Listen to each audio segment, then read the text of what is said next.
Hi friends, welcome back to my channel. നമുക്കിന്നൊരു നാടൻ കറിയുടെ റെസിപ്പി ഒന്ന് നോക്കിയാൽ. നല്ല നാടൻ കറി എന്ന് പറഞ്ഞാൽ പരിപ്പും മത്തങ്ങ ഇട്ടിട്ട് നാളികേരം അരച്ച് വെക്കണം നല്ലൊരു ഒഴിച്ചുകറിയാണ്. ചോറിൻ്റെ ഒപ്പം ഒരു അച്ചാറും കൂടി ഉണ്ടെങ്കിൽ വേറെ ഒരു കറിയുടെ ആവശ്യമില്ല. ഈ ഒരു കറി മാത്രം മതി നമുക്ക് എന്തോരം വേണമെങ്കിൽ ചോറ് ഉണ്ണാൻ. അപ്പോൾ നല്ല ടേസ്റ്റാണ്, പെട്ടെന്ന് ഉണ്ടാക്കാൻ പറ്റിയ ഒരു കറിയാണ്. അധികം പുളിയൊന്നുമില്ല കേട്ടോ, അധികം നല്ല പുളി ഒഴിക്കണേ ഇല്ല നമ്മൾ ഈ കറിക്ക്.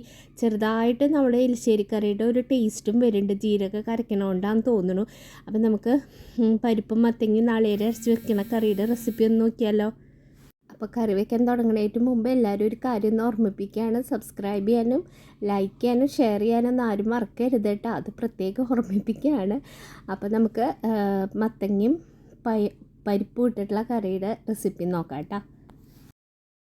അപ്പം ഞാനിവിടെ പരിപ്പ് എടുത്ത് വെച്ചിട്ടുണ്ട്. പരിപ്പ് അധികം വേണ്ട കേട്ടോ, നമ്മൾ നാളികേരം അരയ്ക്കണ അങ്ങനെ അരച്ച് വെക്കുന്ന കറികളിലൊന്നും പരിപ്പ് അധികം വേണ്ട. ഒരു അര ഗ്ലാസ് പരിപ്പ്, കുറച്ച് മത്തങ്ങ, പിന്നെ ഒരു 3-4 പച്ചമുളക് ഇട്ട്, തീരെ എരിവില്ലാത്ത പച്ചമുളകാണ് എനിക്ക് ഈ പ്രാവശ്യം കിട്ടിയത്. പിന്നെ കുറച്ച് കറിവേപ്പിലയും കൂടി ഇട്ടിട്ട് നമുക്കിത് കുക്കറിലേക്ക് ഒന്ന് മാറ്റാം. പരിപ്പൊന്ന് വെന്ത് കിട്ടണമല്ലോ. അപ്പോൾ ഇതിലേക്ക് പച്ചമുളകും കറിവേപ്പില, പച്ചമുളക് ഞാൻ നീളത്തിൽ അരിഞ്ഞിട്ടുണ്ട്. ഞാൻ ഇത്തിരി മഞ്ഞൾപ്പൊടി ഇട്ട് കൊടുക്കുന്നുണ്ട്. ഞാനിതെല്ലാം കൂടി, എനിക്ക് പരിപ്പ് ഒറ്റ വിസിലുകൊണ്ട് വെന്ത് കിട്ടണ പരിപ്പാണ്. അപ്പോൾ നിങ്ങളുടെ കയ്യിലുള്ള പരിപ്പ് ഇത്തിരി വേവുള്ളതാണെങ്കിൽ നമുക്കിത് ആദ്യം പരിപ്പ് വേവിച്ചിട്ട് പിന്നെ മത്തങ്ങയിട്ട് വേവിച്ചാൽ മതിയിട്ട്. മത്തങ്ങയ്ക്ക് അധികം വേവില്ല.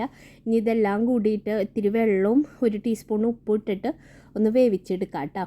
അപ്പോൾ അത് വേവണ നേരം കൊണ്ട് നമുക്ക് നാളികേരം ഞാനിവിടെ ചെരുകി എടുത്തിട്ടുണ്ട്, അതൊന്ന് അരച്ചെടുക്കുക. അപ്പോൾ ഒരു 1/4 ടീസ്പൂൺ ജീരകം, 1/4 ടീസ്പൂൺ മതി കേട്ടോ. ഒരു 3-4 ഉള്ളി കേട്ടോ, സാധാ ഉള്ളിയാണ്, അതും ഇട്ട് കൊടുത്തിട്ട് ഇതൊന്ന് നന്നായി അരച്ചെടുക്കണം. ജീരകം അധികം ആവാൻ പാടില്ല, ഒരു ചെറിയൊരു ടേസ്റ്റ് വരാൻ പാടുള്ളൂ കേട്ടോ.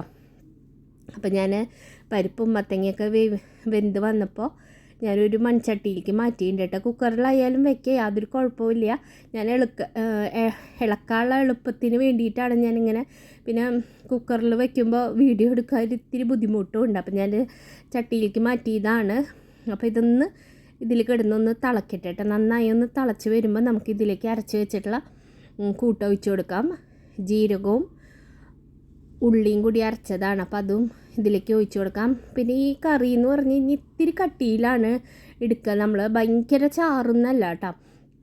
ഇപ്പോൾ ഇത് നോക്കുമ്പോൾ നല്ല അങ്ങനെ ചാറോട് കൂടി ഇരിക്കും, പക്ഷേ മൺചട്ടിയിൽ വെക്കണം. പിന്നെ പരിപ്പും നാളികേരമൊക്കെ ഒഴിച്ചിട്ട് വെക്കണ കറിയാവുമ്പോൾ കുറച്ച് നേരം കഴിയുമ്പോൾ എങ്ങനെയായാലും അത് ഒത്തിരി ഒന്ന് കട്ടിയാവും. അപ്പോൾ ഇത്തിരി ലൂസായിട്ടുള്ള ഒരു കൺസിസ്റ്റൻസിയിൽ എടുക്കുകയാണ് കേട്ടോ നല്ലത്.